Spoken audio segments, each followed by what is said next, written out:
بسم الله الرحمن الرحيم الحمد لله والصلاة والسلام على رسول الله وعلى آله وأصحابه أجمعين أما بعد ناظرین کرام السلام علیکم ورحمۃ اللہ وبرکاتہ۔ شرح الادب المفرد کے عنوان سے اس پروگرام کے ہمراہ ہم آپ کی خدمت میں حاضر ہیں۔ آج کی اس ملاقات میں ہم آغاز کر رہے ہیں امام بخاری رحمہ اللہ کی یہ کتاب کہ جس کا نام ہے الادب المفرد۔ اس کتاب میں یہ باب نمبر 220 کہ جس کا عنوان قائم فرمایا ہے امام بخاری رحمہ اللہ نے، فرمایا کہ باب التسکین، یعنی ہمیشہ سکون و اطمئنان کی فضا بنائے رکھنا۔ یعنی دین اسلام کی تعلیم یہ ہے کہ انسان کو چاہیے کہ وہ ہمیشہ اپنے طور طریقے اور اپنے معاملات، اپنی سوچ، اپنا طرز عمل اور اپنا انداز فکر، اور یہ کہ وہ جو مختلف مواقع پر زندگی میں مختلف قسم کے فیصلے کیا کرتا ہے، دوسروں کے ساتھ اس کے جو معاملات اور جو اس کا رویہ و سلوک اور اس کا جو اخلاق ہوا کرتا ہے، تو یہ تمام چیزیں اس قسم کی ہونی چاہیے ضرور، کہ جن کے نتیجے میں خود انسان کے لیے بھی، خود اپنے لیے بھی اور دوسروں کے لیے بھی اس کے تمام معاملات ایسے ہوں کہ جو سکون کا باعث بن سکیں، کہ وہاں سبھی لوگ، خود وہ انسان بھی، اس کے پڑوسی بھی، اس کے اہل و عیال بھی، اس کے ملنے جلنے والے لوگ بھی، سبھی سکون و اطمئنان کے ساتھ جی سکیں۔ نہ یہ کہ انسان ایسا رویہ اپنائے اور ایسا مزاج ہو اس کا کہ جس کی وجہ سے وہ خود بھی ہمیشہ بے سکون رہا کرے اور دوسروں کا سکون بھی برباد کیا کرے۔ تو اس چیز سے گریز کرتے رہنا انتہائی ضروری و لازمی ہے۔ ہمارے سامنے یہ حدیث ہے کہ جس کا نمبر ہے 473۔ فرمائے کہ عن انس بن مالک رضی اللہ عنہ قال قال النبی صلی اللہ علیہ وسلم یسروا ولا تعسروا وسکنوا ولا تنفروا۔ رسول اللہ صلی اللہ علیہ وسلم کے یہ صحابی اور یہ آپ صلی اللہ علیہ وسلم کے خادم خاص کہ جن کا نام نامی اور اسم گرامی ہے حضرت انس بن مالک رضی اللہ عنہ، یہ فرماتے ہیں کہ رسول اللہ صلی اللہ علیہ وسلم نے یہ ارشاد فرمایا ہے کہ یسروا، سہولت پیدا کیا کرو ہمیشہ، آسانی پیدا کیا کرو ہمیشہ، ولا تعسروا، مشکلات پیدا نہ کیا کرو۔ سہولت پیدا کیا کرے انسان سبھی کے لیے، دین کے معاملے میں بھی اور دنیا کے معاملات میں بھی، اور بالخصوص اگر کوئی اس قسم کا انسان ہے کہ جس کے ماتحت بہت سے لوگ ہوا کرتے ہیں، کہ مثلا کوئی کسی ادارے کا سربراہ ہے یا کسی ملک کا سربراہ ہے یا کوئی استاد ہے، کلاس میں مدرس ہے، کوئی معلم و مربی ہے، یا انسان کہ اپنے اہل و عیال، اپنی اولاد کے ساتھ جو معاملات ہوا کرتے ہیں، والدین کے معاملات اپنے بچوں کے ساتھ، اپنی اولاد کے ساتھ، تو جو اس قسم کے لوگ ہیں کہ باپ ہے، ماں ہے، والدین ہیں، کوئی استاد ہے، کوئی معلم و مربی ہے، کوئی سربراہ ہے، تو اس قسم کے لوگوں کو بالخصوص رسول اللہ صلی اللہ علیہ وسلم کی یہ پاکیزہ تعلیم اور یہ مبارک تعلیم ہمیشہ ذہن نشین رکھنا ضروری ہے کہ انسان ایسے طور طریقے اور ایسے رویے اپنایا کرے کہ جن سے دوسروں کے لیے، سبھی کے لیے ہمیشہ آسانیوں کے راستے کھلتے رہا کریں۔ دوسروں کے لیے کوئی انسان کبھی کوئی مشکل کھڑی نہ کیا کرے کہ جہاں تک ممکن ہو سکے دوسروں کے کام آئے انسان دوسروں کی مدد کیا کرے، اور یہ کہ دوسروں کے لیے مشکلات اور پریشانیاں پیدا کرنے کی بجائے ہمیشہ انسان کی یہ کوشش رہنی چاہیے کہ کاش میری ذات سے، میری شخصیت سے، میرے وجود سے کسی کا کچھ بھلا ہو سکے، میں کسی کے کام آؤں، اور یہ کہ میں ہمیشہ سبھی کے لیے آسانیاں پیدا کر سکوں۔ کاش یہ سوچ ہونی چاہیے، اور اسی سوچ کے مطابق عمل بھی ہونا چاہیے۔ اس کے بعد فرمائے کہ وَسَكِّنُوا وَلَا تُنَفِّرُوا، سکینوا، سکون پیدا کرو، یعنی رسول اللہ صلی اللہ علیہ وسلم کی طرف سے تمام انسانیت کے لیے، ہمارے لیے، تمام امت کے لیے تا قیامت یہی حکم دیا گیا ہے کہ سکون پیدا کیا کرو۔ یعنی ہر انسان کو چاہیے کہ وہ ہمیشہ ایسا انداز اختیار کیا کرے ہر معاملے میں، اور ایسا مزاج ہونا چاہیے انسان کا ہر معاملے میں کہ جس کی وجہ سے خود انسان بھی سکون کے ساتھ جی سکے، سکون کا سانس لے سکے، اور یہ کہ دوسروں کو بھی وہ سکون سے جینے دیا کرے،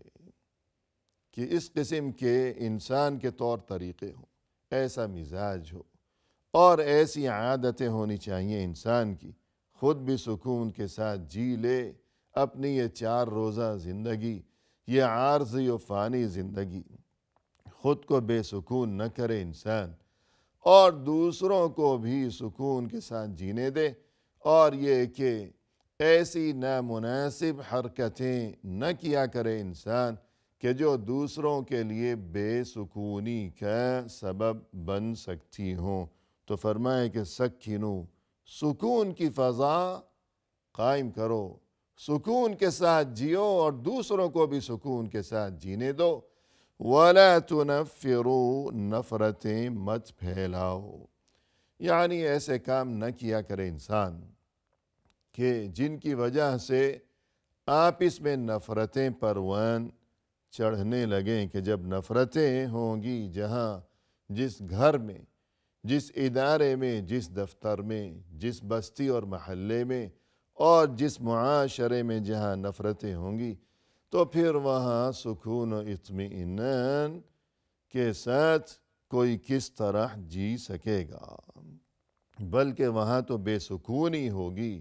جبکہ حکم یہ ہے کہ سکون پیدا کرو۔ اور اس کے بعد ناظرین کرام، ہمارے سامنے یہ ایک اثر ہے کہ جس کا نمبر ہے 474، اور اس کا مضمون بھی تقریباً وہی ہے کہ جو ہم نے ابھی بیان کیا ہے، لہذا اس کی تفصیل میں جانے کی بجائے ہم اسی اشارے پر اکتفا کرتے ہوئے آگے بڑھ رہے ہیں۔ آگے ہمارے سامنے یہ نیا باب ہے کہ جس کا نمبر ہے 221، اور جس کا عنوان قائم فرمایا ہے امام بخاری رحمہ اللہ نے، فرمایا کہ باب الخرق، یعنی بلا وجہ سختی کو اپنانا، سختی برتنا، کہ اس سے قبل یہ تعلیم دی گئی اور یہ تذکرہ کیا گیا کہ الرفق، یعنی ہر معاملے میں انسان کو چاہیے کہ وہ نرمی کی راہ اپنایا کرے، تو اب اس کے برعکس جو چیز ہے یعنی سختی اور یہ کہ شدت، کہ جس کے لیے یہاں الخرق کا لفظ استعمال کیا گیا ہے، تو اس چیز سے بچانا اور اس بارے میں تنبیہ کرنا اور اس کے نقصانات کی طرف متوجہ کرنا، اور ان نقصانات سے انسان کو خبردار کرنا مقصود ہے یہاں۔ ہمارے سامنے اس سلسلے میں یہ حدیث ہے کہ جس کا نمبر ہے 475. فرمائے کہ عن عائشہ رضی اللہ عنہا قالت، ام المؤمنین حضرت عائشہ صدیقہ رضی اللہ عنہا فرماتی ہیں، کنت علی بعیر فیہ صعوبہ، میں ایک بار ایک اونٹ پر سوار ہوئی، لیکن وہ اونٹ چلنے پر آمادہ نہیں ہو رہا تھا، اڑیل قسم کا اونٹ تھا. فجعلت اضربه، تب میں نے اسے مارنا شروع کیا. فقال النبی صلی اللہ علیہ وسلم، تب رسول اللہ صلی اللہ علیہ وسلم نے یہ منظر دیکھ کر یوں ارشاد فرمایا کہ علیک بالرفق، اے عائشہ نرمی کو اختیار کرو، نرمی سے کام لو. فإنه لا يكون في شيء إلا زانه، اس لیے کہ جہاں بھی نرمی برتی جائے گی تو وہ معاملہ وہ خوبصورت بن جائے گا، اس معاملے میں خوبصورتی پیدا ہو جائے گی. ولا ينزع من شيء إلا شانه، اور جس معاملے میں بھی نرمی نہیں برتی جائے گی اگر، تو پھر وہ معاملہ بدنما ہو جائے گا، عیب پیدا ہو جائے گا، اس میں خراب ہو جائے گا، وہ معاملہ بگڑ جائے گا سدھرنے کی بجائے. ناظرین کرام، یہی حدیث اس سے قبل بھی ہم پڑھ چکے ہیں کہ جہاں نرمی کا تذکرہ کیا گیا تھا، چونکہ یہاں اس حدیث میں یہ حکم دیا گیا کہ علیک بالرفق، نرمی سے کام لو، تو اس لیے امام بخاری رحمہ اللہ نے یہ حدیث وہاں نرمی کے بیان میں بھی درج فرمائی تھی، اور یہاں چونکہ اس میں سختی سے منع کیا گیا ہے تو سختی سے متعلق یہ جو نیا باب ہے تو امام بخاری رحمہ اللہ نے یہاں یہ حدیث دوبارہ درج فرمائی ہے. اور ہم نے اس سے قبل یہ تفصیلی گفتگو کی تھی، اور مختصر اعادہ اور اشارہ مناسب رہے گا کہ کوئی یہ نہ سوچے کہ حضرت عائشہ تو اونٹ پر سوار تھی اور وہ اونٹ چل نہیں رہا تھا تو رسول اللہ صلی اللہ علیہ وسلم نے فرمایا کہ اسے نہ مارو اور یہ کہ نرمی سے کام لو. تو کوئی یہ نہ سوچے کہ آج کل تو اونٹ اور یہ جو جاندار قسم کی سواریاں ہوا کرتی ہیں کہ گھوڑا ہو گیا، ہاتھی ہو گیا، تو آج کل تو یہ معاملہ ہی نہیں ہے، ختم ہو گئے وہ زمانے اور وہ سواریاں، اب ان کا وجود ہی نہیں ہے، تو ہمارے لیے اس حدیث میں کیا سبق ہو سکتا ہے؟ تو اس کا جواب یہی ہے کہ اس حدیث میں ہمارے لیے بھی اہم ترین تعلیم اور سبق موجود ہے کہ اونٹ پر ہم سواری نہیں کر رہے، لیکن اس کے باوجود سبق موجود ہے کہ یہ نرمی برتنے کا معاملہ یہ اونٹ تک یا گھوڑے تک محدود نہیں ہے، بلکہ آج یہ گاڑی چلانا اب تو نرمی برتنا اور زیادہ ضروری ہے، کیونکہ اونٹ کو اگر کوئی تیزی کے ساتھ دوڑائے گا تو اتنا نقصان نہیں ہوگا یقیناً کہ جتنا نقصان اگر آج انسان گاڑی کو تیز رفتاری کے ساتھ دوڑائے گا، بے قابو ہو جائے گی اس کی یہ سواری، یہ گاڑی، اور یہ کہ یوں طیش کی کیفیت میں بد اخلاقی کا مظاہرہ کرتے ہوئے، بد تہذیبی دکھاتے ہوئے کہ کسی کی نہ فکر ہے نہ کسی کا احساس ہو، جو انسان اگر تیز رفتاری اور لاپرواہی کے ساتھ گاڑی چلائے گا یا اسی طرح گاڑی روکے گا لاپرواہی کے ساتھ کہ اچانک بریک لگا دیا، یا اسی طرح گاڑی چلاتے ہوئے یہ ہارن کا استعمال، الغرض گاڑی کا چلانا، گاڑی کا روکنا، اور یہ ہارن کا استعمال کہ ہارن جس انداز سے انسان بجایا کرتا ہے اس سے یہ بات سبھی سمجھتے ہیں کہ یہ گاڑی چلانے والا، یہ اندر بیٹھا ہوا انسان جو ہارن بجا رہا ہے، اس کی سوچ کیسی ہے، یہ شریف انسان ہے، یہ مہذب انسان ہے، اس کے دل میں انسانیت کی عزت ہے، قدر ہے، یا یہ کہ اس کے برعکس یہ کوئی گھٹیا قسم کا انسان ہے کہ بد اخلاق، کہ وہ دوسروں کو حقیر سمجھتا ہے، کہ بعض اوقات فوراً اس انداز سے بھی بجایا جاتا ہے کہ ہر سننے والا سمجھتا ہے کہ گویا یہ مجھے گالی بک رہا ہے یا یہ مجھے دھمکی دے رہا ہے۔ الغرض رسول اللہ صلی اللہ علیہ وسلم کی یہ تعلیم کہ سواری کے معاملے میں بھی نرمی سے کام لیا جائے، تو یہ تعلیم آج کے اس جدید دور میں بھی اپنی جگہ برقرار ہے، اور یہ کہ ہمیں اس تعلیم کو اپنانا چاہیے ضرور۔ اس کے بعد ناظرین کرام، ہمارے سامنے یہ ایک اثر ہے کہ جس کا نمبر ہے 476۔ فرمائے کہ عن ابی نضرۃ قال رجل منا يقال له جابر۔ یہ جو راوی ہیں جن کا نام ہے ابو نضرہ، یہ فرماتے ہیں کہ ایک بار ایک شخص کہ جس کا نام تھا جابر، اس نے ہمیں یہ واقعہ سنایا۔ طلبت حاجة إلى عمر في خلافتی۔ یہ جابر یوں کہتے ہیں کہ ایک بار مجھے حضرت عمر رضی اللہ عنہ کا جب زمانہ خلافت چل رہا تھا، جب وہ خلیفۃ المسلمین تھے، فرما روا تھے، تو مجھے ان سے کچھ کام پڑ گیا، کوئی حاجت پیش آ گئی۔ فانتہیت الی المدینۃ لیلا،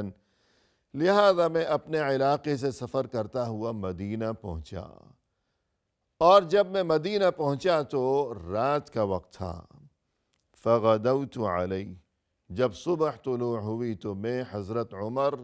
کے پاس پہنچ گیا۔ ظاہر ہے کہ رات کو ملاقات تو ادب کے خلاف تھی، تو انتظار کیا اور صبح ہونے پر وہاں پہنچا، ان سے ملاقات کی۔ وَقَدْ أُعْطِيتُ فِطْنَةً وَلِسَانًا، یہ اپنے بارے میں یہ شخص یوں کہتا ہے کہ میری کیفیت یہ تھی کہ مجھے اللہ کی طرف سے ذہانت و فطانت، اور مزید یہ کہ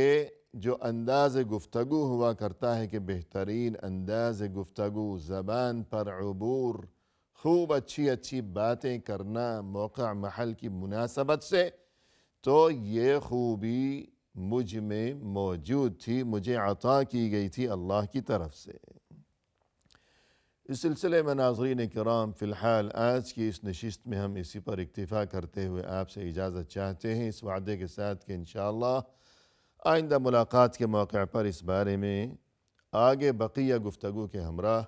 ہم حاضر خدمت ہوں گے۔ فی امان اللہ، وآخر دعوانا ان الحمد للہ رب العالمین۔